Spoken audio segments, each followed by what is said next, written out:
که ته د کینسر مریض یا د ګردو مریض یا د زړه مرض لري یا په نورو خطرناکو مرضونو کې مبتلا یې نو دغه ویډیو ستا لپاره ده. ډېر به ګرځېدلی، ډېر علاجونه به دې کړي، ډېر هسپتالونه او ډېرې پیسې به دې هم لګولي، خو نن دغه یو ویډیو هم وګوره او دغه یو څو مختصر خبرې واوره چې په دې کې د قرآن کریم نه رسول الله صلی الله علیه وسلم د دغسې لاعلاجه مرضونو دپاره څنګه یو آسان علاج موږ تاسو سره ښودلی دی.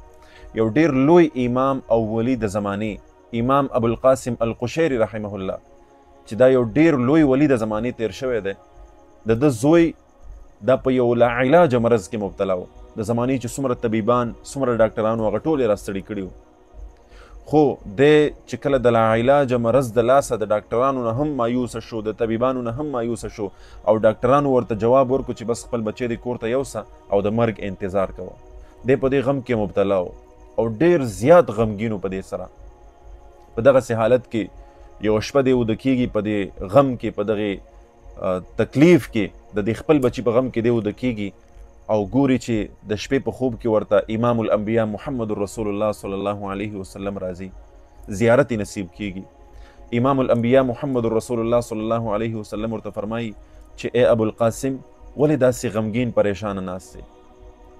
نو دا ابوالقاسم القشیری رحمه الله چې د زمانې لوی ولی دی، دی ورته وایي یا رسول الله صلی الله علیه وسلم د خپل بچي په غم کې ناست یم، په لاعلاجه مرض کې مبتلا دی، ډاکټرانو ورته علاجونه هر څه وکړل خو نور د ډاکټرانو نه طبیبانو نه هم مایوسه شوی یم، نو لهذا د هغې په غم کې داسې غمګین ناست یم.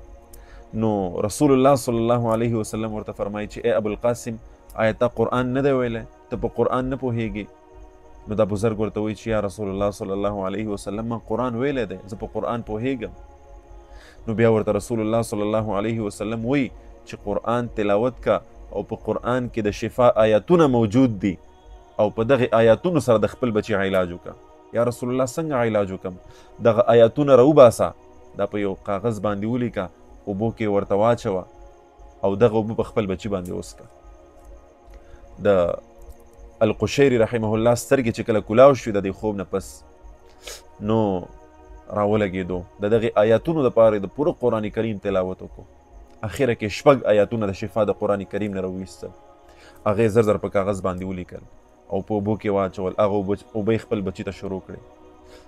نو علما لیکي چې میاشت لا نه وه تېره د القشیری رحمه الله هغه بچی چې ډاکټرانو ورته د مرګ خبر ورکړی و چې دا به مري د علاج نشته، میاشت لا نه وه تېره هغه بچي ته الله جل شانه روغ صحت ور نصیب کړو.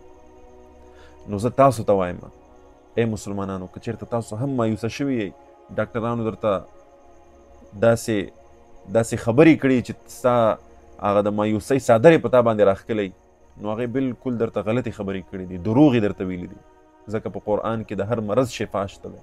نو لهذا همدا نن راولګېږئ د قرآن کریم هغه 6 د شفا آیاتونه په هغې باندې ځان دم کوئ، هغه ځان ته ولیکئ. که ته هر مرض لرئ نو انشاءالله العظیم الله به درته پې شفا در نصیب کړي.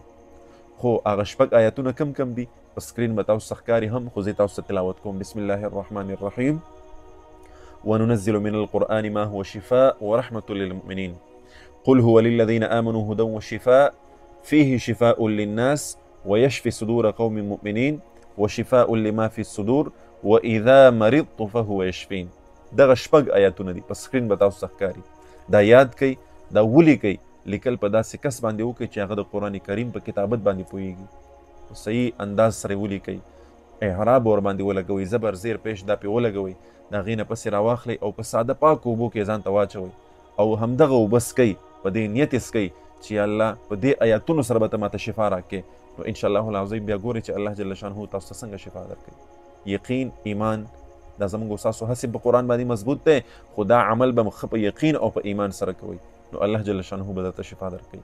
که ستاسو هر مرض وي، هر تکلیف وي، د هغې دپاره خپله یې هم وکئ.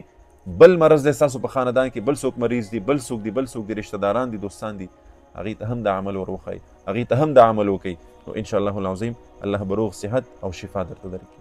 السلام علیکم ورحمة الله وبرکاته.